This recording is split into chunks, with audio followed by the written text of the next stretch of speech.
ఇవాళ రేపు చదువుకున్న యువతకు జాబ్ కావాలంటే చాలా కష్టంగా మారింది. మరీ ముఖ్యంగా ఐటీ సెక్టార్పై అందరి కన్ను పడ్డంతో ప్రతి ఒక్కరూ ఐటీ ఎంప్లాయ్ కావాలని తాపత్రయపడుతున్నారు. దీంతో ఐటీ జాబ్స్కి ఫుల్ డిమాండ్ ఏర్పడుతుంది.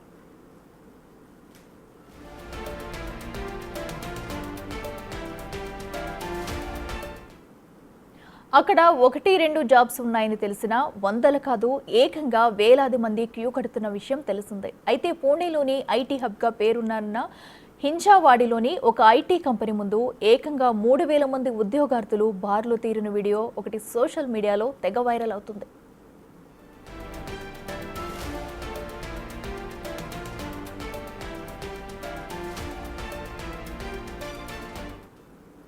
పూణే పల్స్ అనే ఎక్స్ హ్యాండిల్ ద్వారా వెలుగులోకి వచ్చిన ఈ వీడియోలో నిరుద్యోగ మహిళా పురుష అభ్యర్థులు క్యూలో నిలబడ్డ దృశ్యం అందరినీ ఆకర్షిస్తుంది. ఇది ఐటీలోని ప్రస్తుత పరిస్థితికి నిదర్శనమన్న క్యాప్షన్తో ఉన్న ఈ వీడియోపై నెటిజన్లు భారీ ఎత్తున స్పందిస్తున్నారు. ప్రస్తుత ఐటీ జాబ్ డిమాండ్కి ఇదో నిదర్శనమని, ఈ మధ్యకాలంలో ఐటీ జాబ్స్ వరుసగా ఊడిపోతుండటంతో యువత ఎక్కడే చిన్న అవకాశం కనిపించినా వదలడం లేదని, దీంతో ఇదిగో ఇలాంటి బారులు తీరి కనిపిస్తున్నారని కామెంట్ చేస్తున్నారు.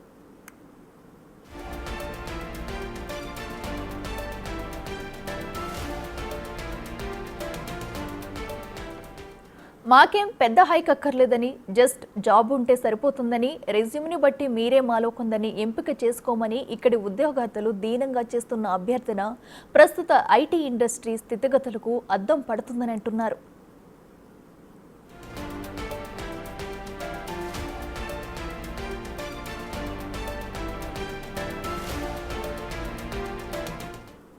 పది రోజుల క్రితం పోస్ట్ అయిన ఈ వీడియో ద్వారా తెలుస్తున్న విషయం ఏంటంటే, ఒక వాక్-ఇన్ డ్రైవ్లో ఏకంగా 2009 రెజ్యూమ్స్ వచ్చాయని, ఇది ప్రస్తుతం దేశంలో తాండవిస్తున్న నిరుద్యోగ భూతానికి నిదర్శనమని చెబుతుంది.